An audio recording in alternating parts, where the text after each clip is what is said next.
दक्षिणामूर्तये नमः। गुकारस्पन्दकारो वै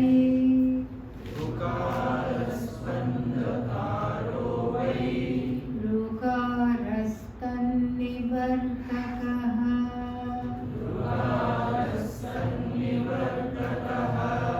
अन्धकारनिरोधित्वात् गुरुरित्यभिधीयते।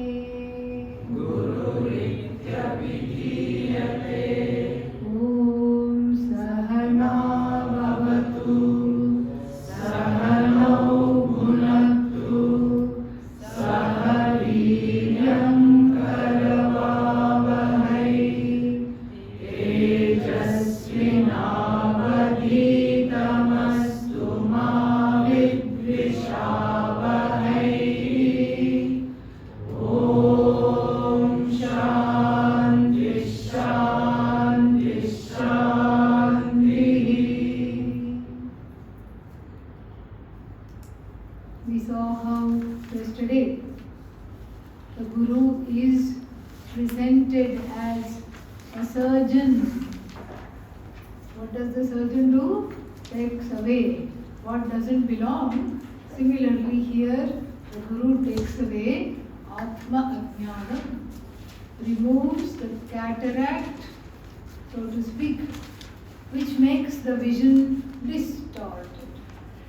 And with the distorted vision, what happens?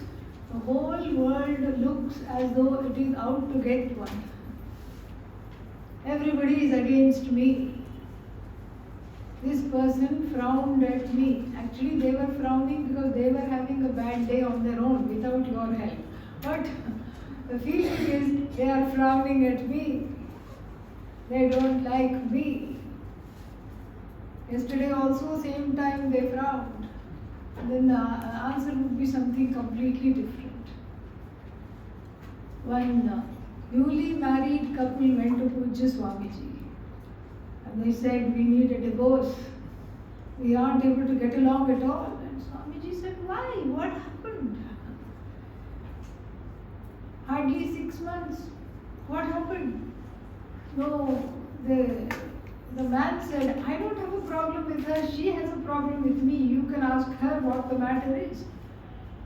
And she said, Swamiji, he keeps making faces at me. And he says, no, I don't. Yes, you do. You keep making faces. And then suddenly he went like this. And so, see, Swamiji, he keeps making these kinds of faces all day long. Turns out it was pollen season. And he had so many allergies and he was anticipating a sneeze. Making the face ready, thinking the sneeze is going to come. Because everything in the sinuses were tickling. And so like this is the result of, metaphorically speaking, the cataracted vision, which is due to Atma Ajnanam. Atma Ajnanam means what? Self-ignorance. And because of this self-ignorance, there is a distortion. And the distortion, no matter how hard you try, you cannot do it on your own. We are a strange species. We don't mind getting help in all kinds of things. In fact, the word Guru is now used so loosely. There is a cooking Guru, a dancing Guru, cha-cha-cha Guru. Then what else? There is of course a stock market Guru, right? And there is also a life Guru. In America, life coach. Celebrities have them in Hollywood and all. That's what happens when you have so many clothes, you don't know what to wear. And so you have to call up this person that you retain on a monthly basis, and then I'm having a wardrobe meltdown, or how to prevent a malfunction, what should I wear, what should I do, I'm getting overwhelmed. The overwhelm is not because of the wardrobe. The overwhelm is again because of all the things that have not been addressed here within. but it is manifesting as something trivial, like the wardrobe, like something else. And so, life guru, all these things are there. We don't mind going to them, generally speaking. But as soon as we say, the guru that deals with what? Brahma Vidya, some allergy starts to happen. Guru allergy. Fear, naturally. I have to give my hand, give myself over to somebody. That's the feeling. There is a fear, there is a hesitation. What if there is some kind of exploitation? What if I am taken for a ride? And to make matters worse, there are all kinds of people, especially in Kali Yuga. The spiritual marketplace is full of people selling their wares. Once I got a phone call when I was in the States, and then the person said, we are having a India Day and we'd like to showcase the spiritual culture. Would you like to come for a few hours? I said, sure, I'll come. Can you talk? I said, yes, I can talk. And then another phone call came. How big you want your booth to be? I said, booth? Wait a minute, what is this? It turns out that they had invited all kinds of spiritual practitioners, and then the people would go by some kind of a mela, some kind of a fair. And then everybody would get up and do whatever they were doing. And I said, no, thank you. No, we will provide the electricity and other sound and audio. I said, no, thank you. So this is how it is. It's a spiritual marketplace. It really is. Who to choose? Where to go? How to choose? This becomes a very big issue. And therefore there is, there's all kinds of things. And then one person says, I will give you instant vairagya. Oh really? How? Give me all your money and you get free vairagya. You're free. Instant vairagya, one person says. And so like this, one person came to me and had a difficult, had burned her fingers. She and her friend had gone to somebody who said, who kept on saying, there are some specific instructions just for you. It's just going to cost $25,000. And I feel it coming right now. It's very important. You will want to hear it. And like this kept on making them keep going and going and going like this. Until they had no money.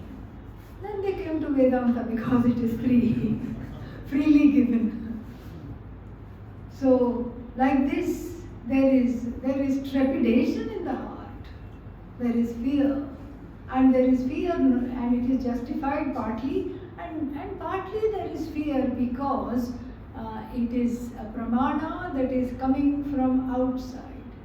It's not the pramanas I operate. I means the ahankara, the I notion. I'm not operating them. This is coming from outside. And so therefore, there is need for what is called Shraddha. Shraddha is not belief. Shraddha means trust. A trust that I will understand. A trust that definitely this understanding will take place. So it's the benefit of doubt that is given to the teacher, given to the Shastra, and that benefit of doubt, a trust pending understanding, is maintained until the knowledge takes place. That is Shraddha. And without this Shraddha, the knowledge doesn't come. As the Bhagavad Gita, one of the famous lines, what does it say? Shraddhavan labhate jnanam. Shraddhavan labhate jnanam. Shraddhavan means the one endowed with Shraddha. And this Shraddha has to be cultivated. The potential is there. In fact, that is one's nature to trust. You look at a small child, 9-month-old, 10-month-old, it will go to anybody, it will do whatever you say, it is trusting. Small infant, very trusting. At some point what happens? That trust goes. The trust is destroyed just by the action of growing up. Just the exigencies, the everyday exigencies of growing up is enough for the trust to go. And this is universal. First, the child thinks its parents are gods. Oh, they can walk, they can talk. Magically they feed me whenever I am hungry, they seem to know. And they can do all kinds of things. But then, as the child grows up, it understands a few things. What? Mother inconsistent. Or mother with an S in front of it. Smother. Helicopter parent, we call it. Not giving the child even a little bit of freedom, just hovering all the time. Or neglectful. M is silent, other, not mother, other. And father. There should be an R there, farther and farther. So the primary caregivers are actually primary caregivers. And so the child, in growing up in this inconsistency, feels somehow like, oh no, I have to do this all on my own. This is not to fault the parents. Most parents are wonderful, functional individuals who love their children fully. But the child's brain cannot understand. The mother says, I'm going to take a shower, I'll be 10 minutes. The child doesn't have a concept of 10 minutes. It says, I'm being abandoned. This is what it thinks, a 2-year-old. That's what it will think. Oh, she's not coming back, she has left me. That means what? I am not lovable. It internalizes those feelings. Plus has a distrust. And Pujya Swamiji had his own stock example. The toddler sees a cockroach. Big one. The small one is nothing to talk about. Huge one. The one that flies whenever it feels like. Yeah. And the child screams. Has never seen it before, doesn't know what it is. Tries to catch hold of the mother. Mother leaves the child right there and climbs up on the dining table. And then there is loss of trust. The father doesn't even come into the room. He says, I will call pest control from the other room. This is Pujya Swamiji's example.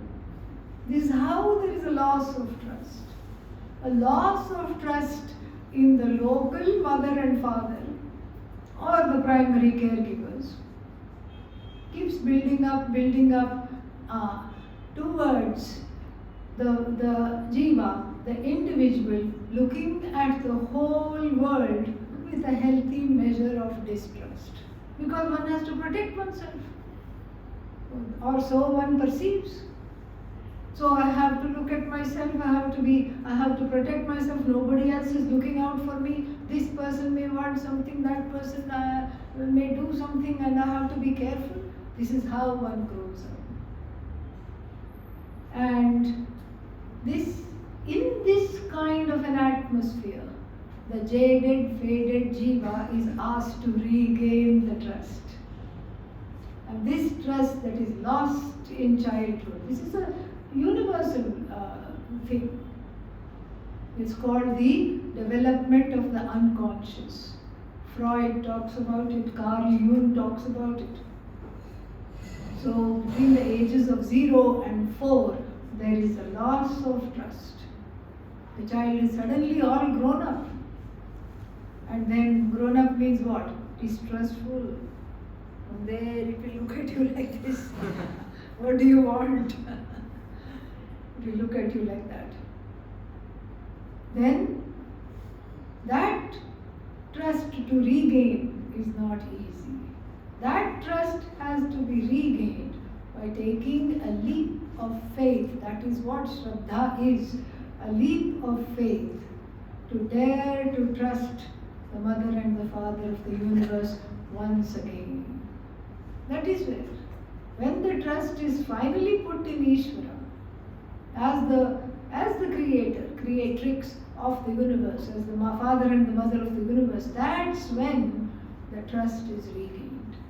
It is not accidental that in the Brahma Sutra, a jnani is described as a small child before the trust was eroded. And the small child is trusting. The jnani, the person of self-knowledge, also very trusting. Small child, spontaneous. Jnani, also spontaneous. But in between, one has to go through this distrust. This is part of life. Everybody, all the generations have gone through it. It's not that one is alone. And in this kind of emotional environment, to find a guru and to look for the knowledge is not an easy task. Sometimes there is spiritual romanticism.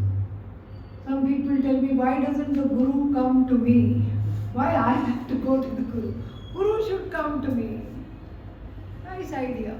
But let me give you a little, what shall we call it, spiritual tip. If any guru says, follow me, don't. Okay? It's the reversal of, you look in any tradition. You look in the Buddhist tradition, you look in the Jain tradition, you look in any other tradition. Sufi tradition, any tradition you look. Who goes to who? Does the teacher scouts looking for students at every street corner, or does the student approach the teacher? Huh? Student has to approach the teacher. Unless it is some kind of a high school dance, then you can say, oh, will I be picked? Somebody should pick me. That's a different thing. That's a different thing.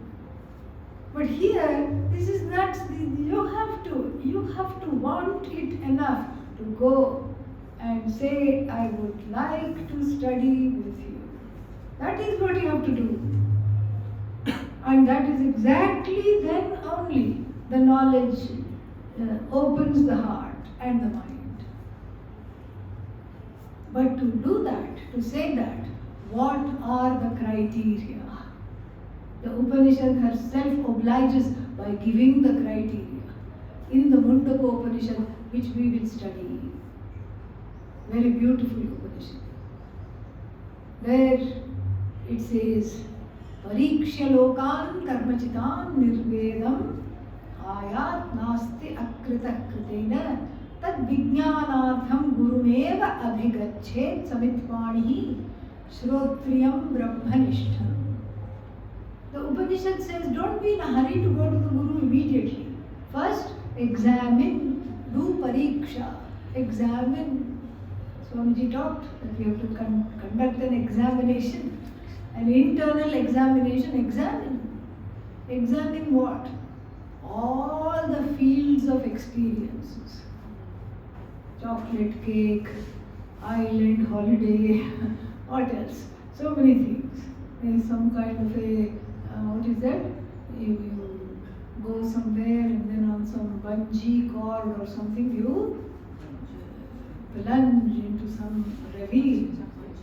What is that? Bungee. Bungee.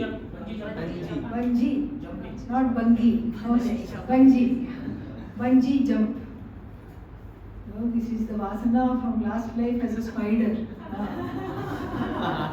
पिछले जन्म में spider goes like this, same thing. And people attracted to those sports. Definitely one janma as a spider we have had. That is why there is an attraction to that sport. So you are thrown off and then you go up and down. And there is a thrill there. Upanishad says nothing wrong, experience it, no problem. Get the thrill. Don't put your back out, that's all. Get the thrill, come back. And then there is skydiving, and then what is that? Hot balloon, hot air, yeah, hot air. Lot of hot air it is, all this. And hot balloon ride, and then there is something else also. Rafting. Yeah, that is common. I'm thinking of the uncommon things. And then there is that you go on one line, zip lining. Yeah, you just go. You become that wooden khatola, you know. And you go like that and all these things. Finish all these thrills. Find out how long they last. Get all the thrills you need. Examine each thing and see after gaining those thrills, is your life fundamentally different? What is the answer? No, Abba, thank God. I was a little worried. No, it cannot be, because there is more of the same and more of the same and more of the same. The thrill lasts maybe 1 week, maybe 1 hour, maybe 10 days, maybe even a month. But after that, it's back to the same old. Same old. I have to live with myself, I have to face myself, I have to face the inner demons, raga and dvesha, I have to face the strong preferences and prejudices that appear to run my life. And so out of these experiences, have all the experiences you want, out of these experiences hopefully will come some wonderful, beautiful wisdom. What is the wisdom? Nasti akritaha kritena, that is the wisdom. Kritena karmana akritam brahma. Kritena karmana, by actions that are performed, and each thrill is connected to action. Think about it. You know, whether you zip or you bungee or whatever you do, it's all connected to some action. So, kritena karmana, by any action that is done, akritam, the non-acting, uncreated Brahman is not possible to get. This is the conclusion that one has to draw from looking at the gamut of all our life experiences. The holidays and these thrilling sports, the college degree, and if there is no degree, at least one has a pedigree, that also we examine. The 5 marriages and all these things one examines.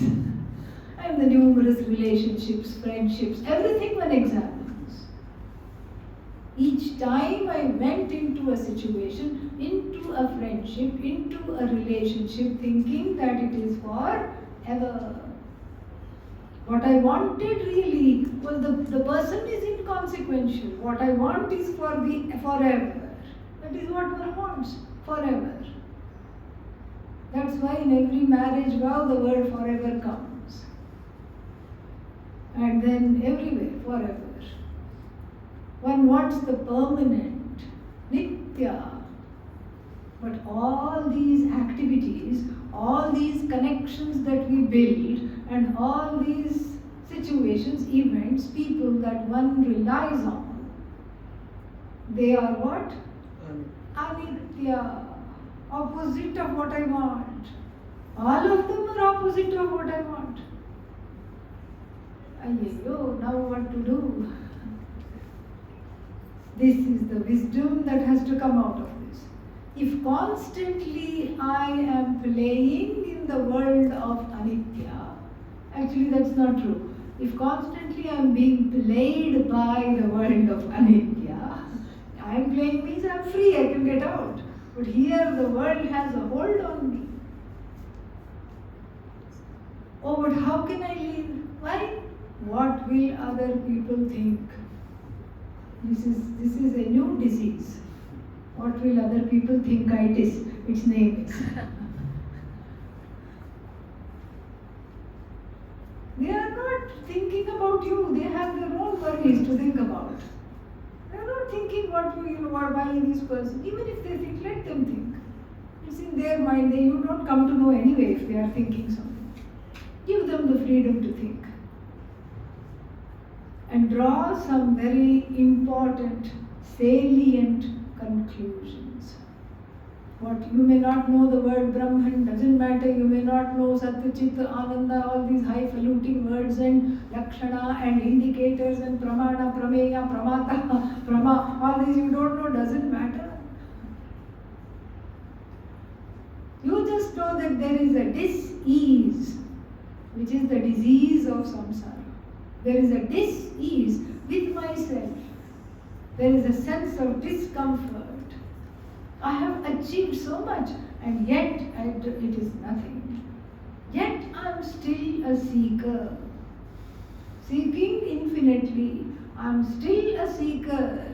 I am still wanting things. This is the conclusion to draw, to understand that what I want is not being got by my pursuits.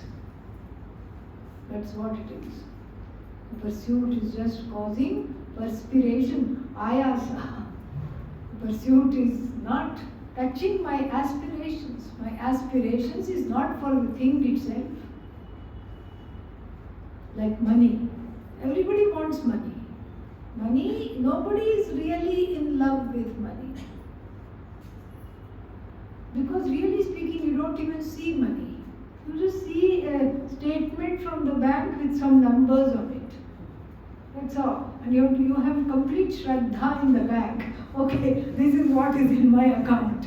Total shraddha, you never question it. And then you say, I feel good. So between the money and then there is a feeling. And what is that feeling? That security, there is a kind of a connection that is not really valid. Because that same security is really what you are and what you project, the same Upanishad will say. So therefore, now from the realm of action, getting various experiences, and then the person comes even into the spiritual world and wants to have a spiritual experience. I would like to experience Brahman. They elongate the E because they want it to last long. I know I am Brahman, but how to experience it? That you are talking to me is Brahman.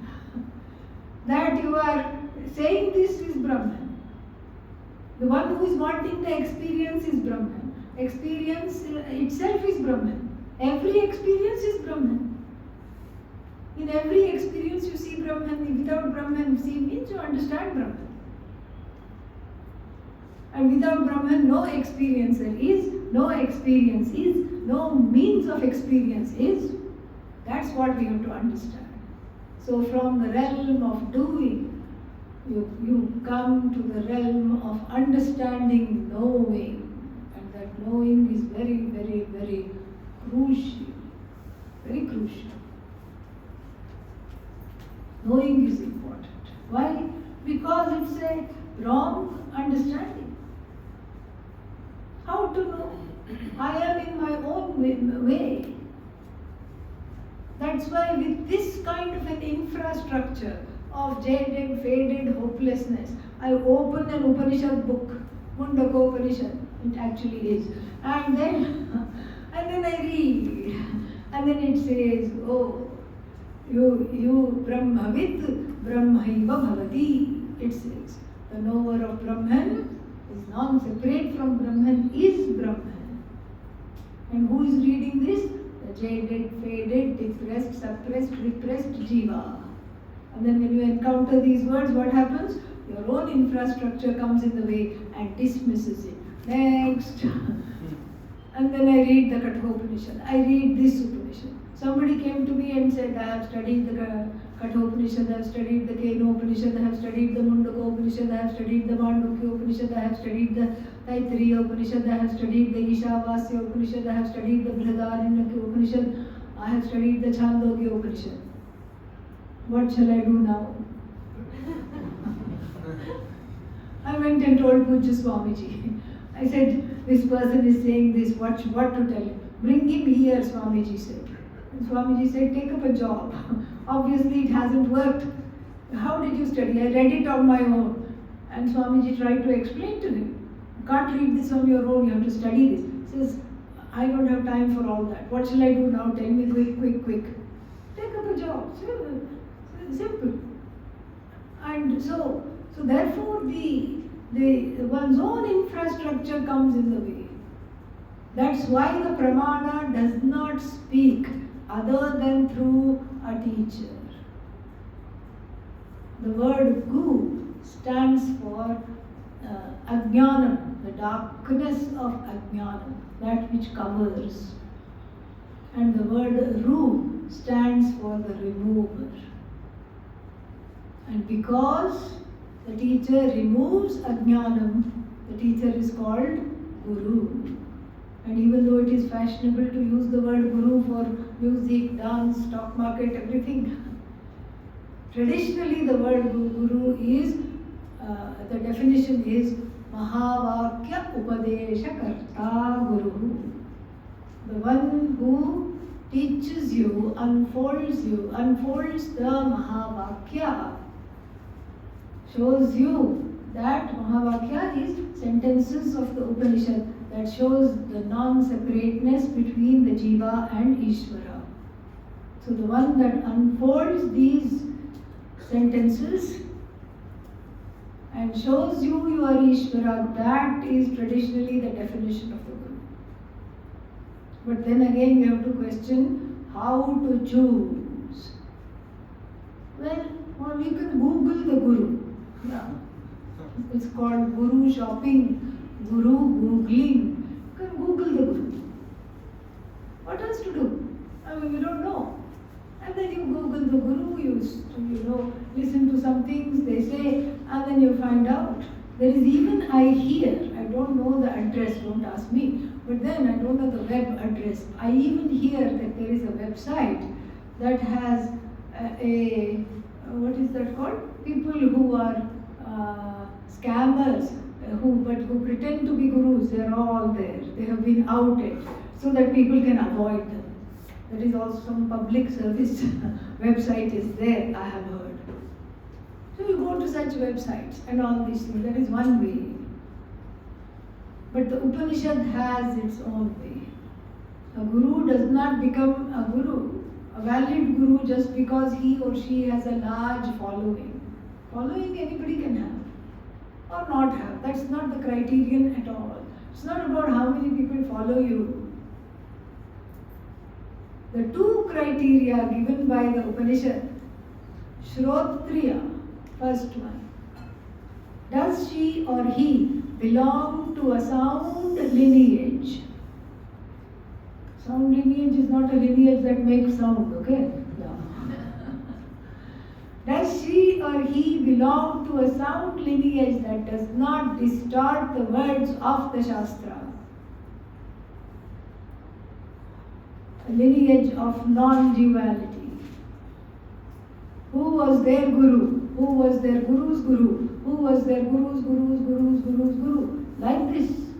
You can trace, you can see. That is the first criteria. Shrotriyaha means the one who has listened. You don't want this apne aap wala. We talked yesterday. Apne aap means what? By oneself one has gained this knowledge. You don't want that kind of a person. Because you don't know what they are going to teach. You want to be safe. You want to be taught what all the exalted sages in the tradition taught earlier. You want to be taught that. You want to be going on a sure path, not on some newfangled path. There is no shortcut in Vedanta. And it's it's not long either. It all depends on the preparation, the kind of preparation one has. The extent to which your preparation is the time frame in which you will get the knowledge. So the guru has to belong to a lineage that is and has studied just like you are studying now. The guru should be able to relate to you when you have a problem. If you say, I am filled with fear, how to leave samsara, what to do, how to study this, difficulties are there at home, whatever it is. The guru should be able to understand that because the guru has gone through that in the student days. That is Shrotriya. Just like in many countries, you cannot become a, psychologist, psychotherapist without undergoing therapy yourself. You have to have certain hours of therapy you have to undergo. Even if you say, I have no problems, you still have to undergo before you get your license. Because you want to be at the other end of the therapist's chair. In the patient's chair you should be sitting and you should be able to undergo that so that you are able to guide others. This is somewhat similar. So Shrotriya, first criteria. Then the second one what? Brahmanishtha. Means the person whose nishtha, commitment is to Brahman alone and none other than Brahman alone. What does that mean? How to find out? Can you go sit inside the Guru's head and find out what they are thinking about? No. Only a Brahmanishtha can find out who another Brahmanishtha is. You cannot really find out. And so therefore, it is nice to have both a Shrotriya and a Brahmanishtha. But considering the difficulties in knowing who a Brahmanishtha is, stick with the Shrotriya, you are safe. You are safe with the Shrotriya. Shrotriya himself may be on the way to knowing, but they will never mislead you. The Shrotriya might say, the Upanishad says you are Ananda, I am also Ananda. But still it's the truth. It's the truth. Still, it is the truth. They will never mislead you. Shrotriya is safe because you will get taught exactly how they were taught. In fact, there is the word teach in Sanskritam is defined as, it is adhihi. Adhihi bhagavo brahma. Adhihi. Teach me. But that has been converted by Adi Shankara in the commentary as Madartham Smara. How you were taught, you please remember and then teach me.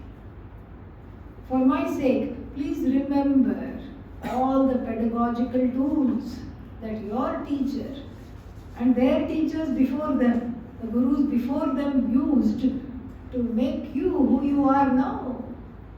This radiant being that you are now. You are my guru, you are this radiant being. You don't need to remember the pedagogy. You don't need this for yourself. Remember this. Recall the teaching and the way in which it was taught for my sake. That is the way to ask. So that itself shows so beautiful that the teacher should have undergone some kind of a studenthood. And so Shrotriya and Brahmanishtha. These are the criteria that are given. And then there is a evakara there. Eva means only through the Guru you get this knowledge, not any other way. This is a fact. This is something to understand. There is sometimes resistance in this area. Why can't I think it out? Why can't I Brahman it out?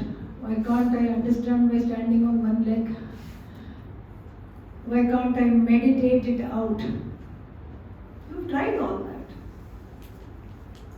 And this is a fact, because the knowledge that has to come from a source other than that antahkarana, which is vitiated by wrong ideas and wrong pursuits. Therefore, wrong pursuits. So this is Shrotriya Brahmanishtha Guru Meva Abhigachet. May one approach the Guru who is Shrotriya, who is Brahmanishtha.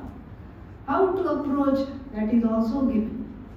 Really, the Shastra is so kind, it tells you even what to say. It tells you how to go. Samit Panihi. Samit Panihi means be the person who has some sticks in hand. Oh, to beat up the Guru just in case? No. No. Why are the sticks? What are the sticks for? Yajna. That is if the Guru is a householder. If you go to a householder Guru, in the ancient times, the householder Guru had to do yajna every day. Then you become very clever and gather the sticks from under the trees. You don't chop the wood from a live tree. You gather what is already fallen, sticks, twigs and all. You gather that, you become very clever and gather that and give it, so that in the time that they would have gone to collect the yajna sticks, they can teach you. That is what the idea is. And then also, you can't hang around the Guru. It looks funny all the time hanging around the Guru. Like Google Hangout, Guru Hangout. Yeah. Guru will also get bored and say, please go to your room. What are you doing here? So therefore, you be of service. So you busy yourself, you tidy up the Guru's room and you take a long time doing it so that they don't throw you out. I still have to wipe all that, so only you do it. This is called seva. And in fact, in Hindi and some vernacular languages, we say seva, shushrusha. Shushrusha is also considered to be seva. But actually, shushrusha does not mean seva, traditionally. Shrotum ichha shushrusha. Like moktum ichha mumuksha is a desiderative word. The desire to hear, the desire to listen to the Shastra is called shushrusha. But since you cannot hang out just like that, it looks so odd. Just, glaring at the Guru gazing. Yeah, sitting and doing Guru gazing. Doesn't look nice. So you busy yourself with some things and you are present there in the hope that the Guru will say something, and then you will learn something from the Guru's mannerisms and from the Guru's speech and from the Guru's walk, talk, etc. That is what it is. And the Bhagavad Gita, seals what the Mundakopanishad has said in the 34th verse of the 4th chapter. Tad vidhi pranipatena pariprashnena sevaya upadekshanti te jnanam jnaninaha tattvavidaha tattvajnaha. So,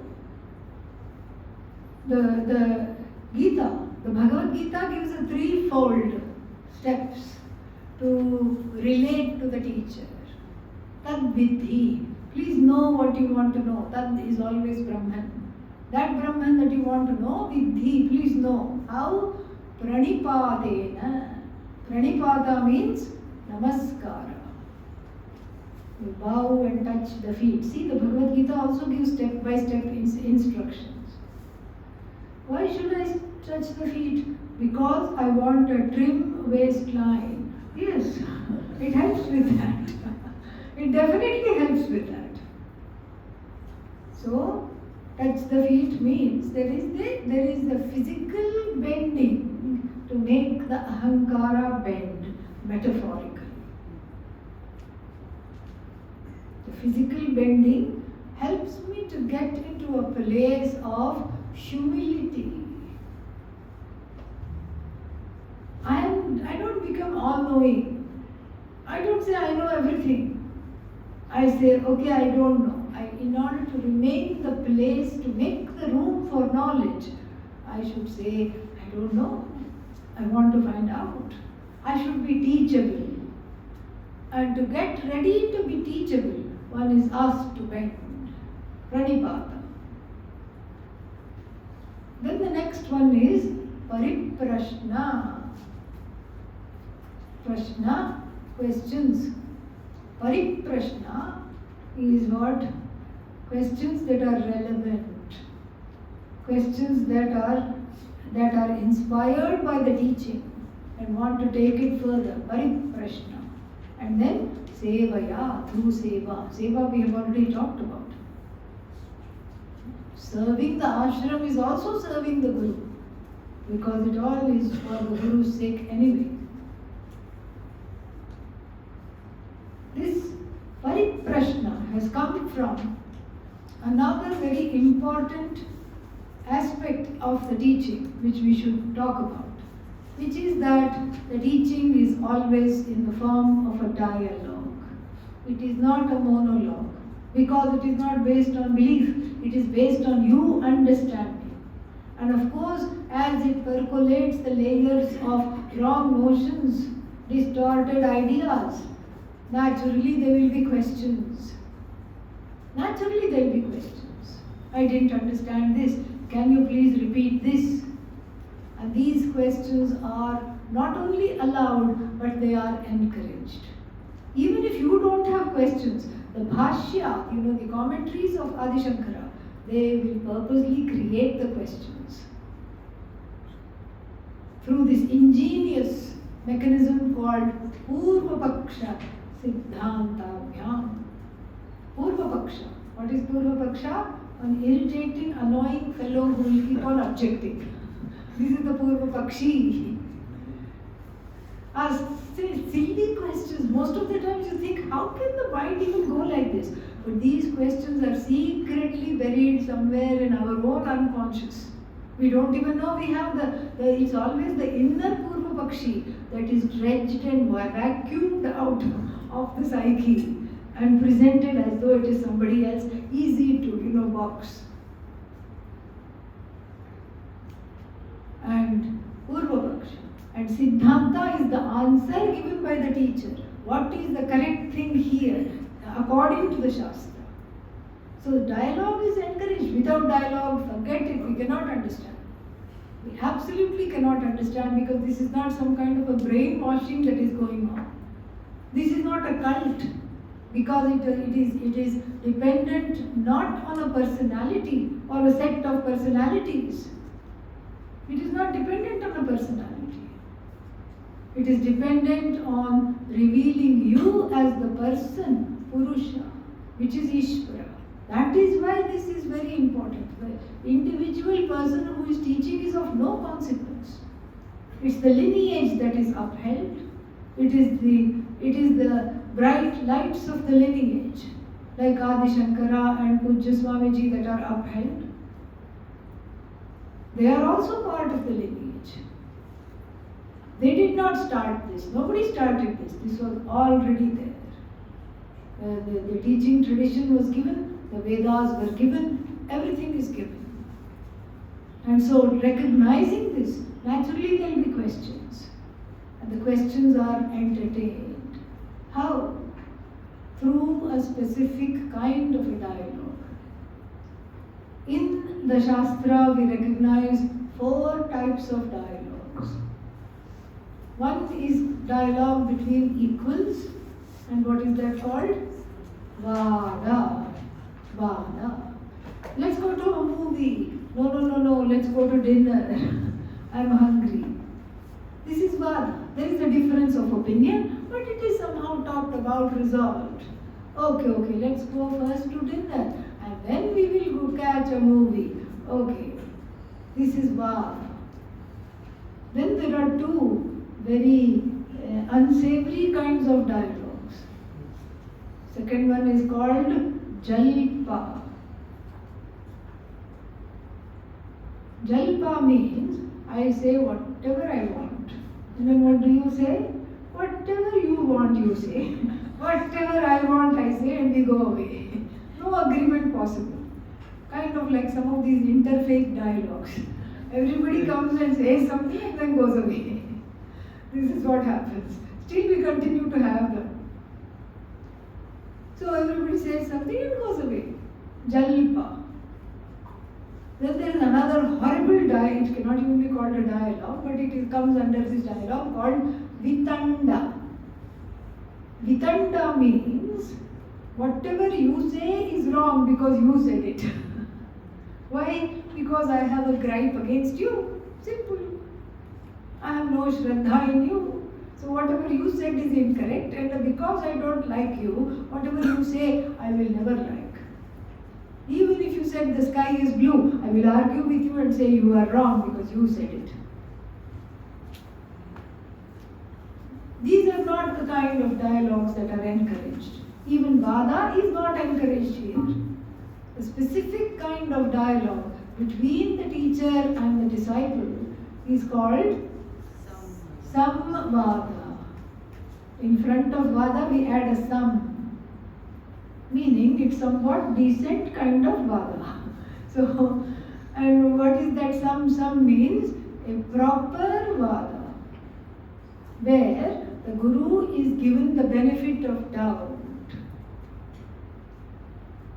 If you don't understand something, you say, okay, please explain. And we learn how to talk from Arjuna. He's a master at it. That's why we just universally love Arjuna. In the third chapter he says, Jyayasi chet karmanaste mata buddhir janardana tatkim karmani ghore mam niyojayasi keshava vyavishreneva vakyena buddhim mohayasi iva me. That iva makes a big difference. If you think karma binds and knowledge frees, oh Lord Krishna, why have you confined me to fight this horrible war? Why is this my lot?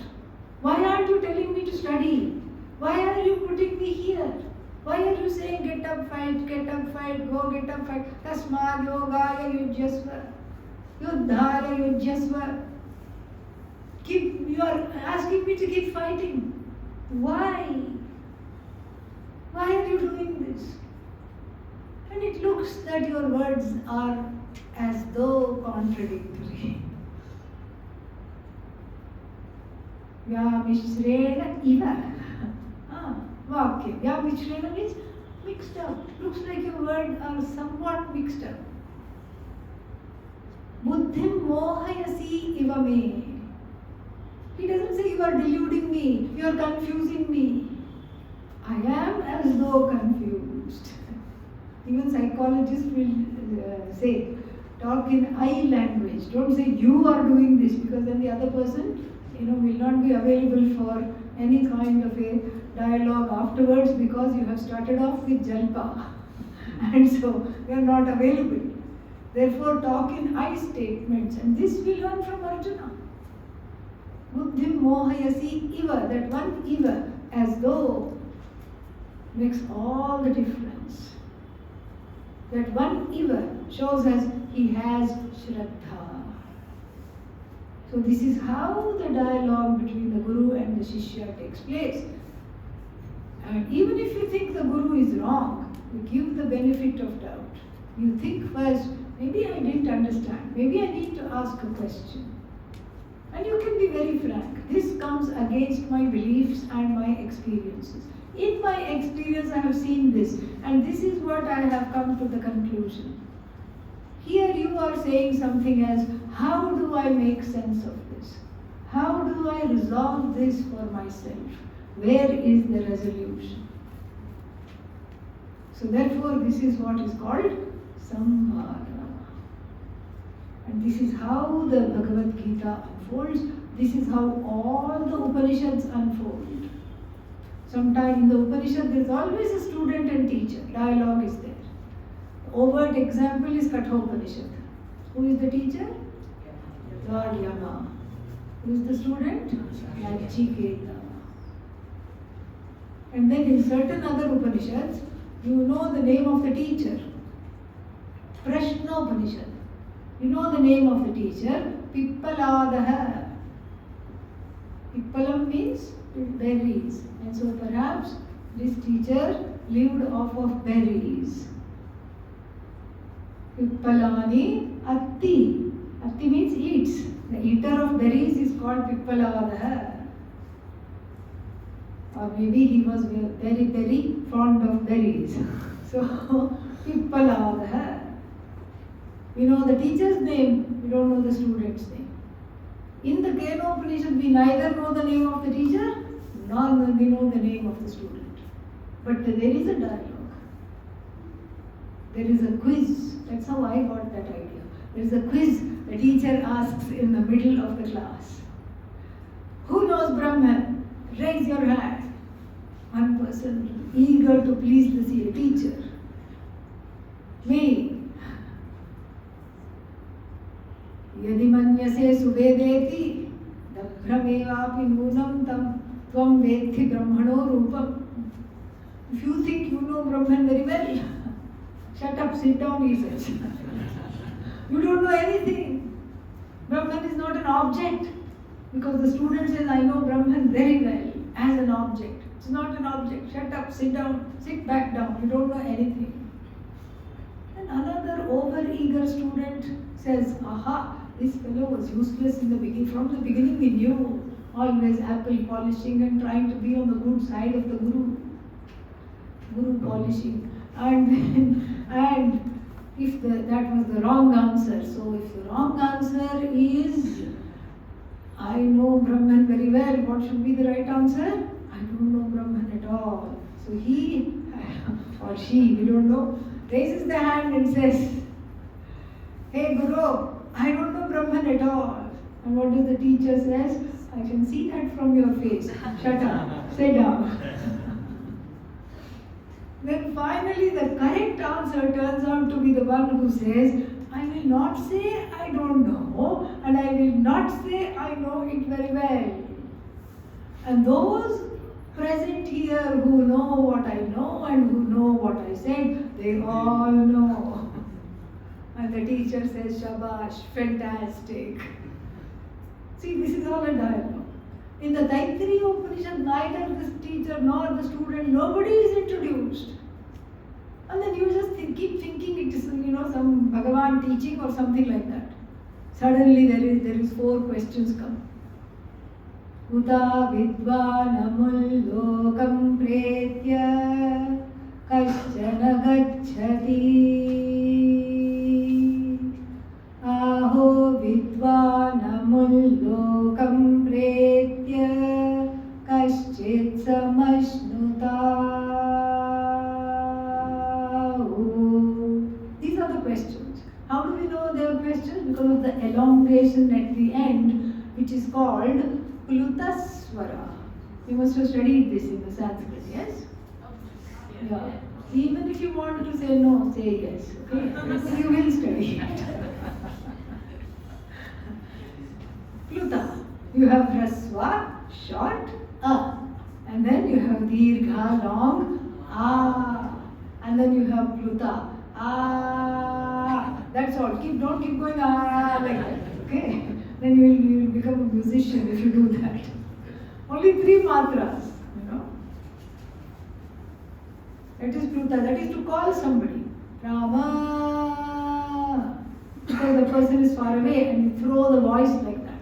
It is for vocative. It is for the Plutaswara generally is for sambuddhi to call somebody. But occasionally over here used for prashna. That's when we suddenly wake up. Oh, prashna means there are students. There is the Guru answering. There are students.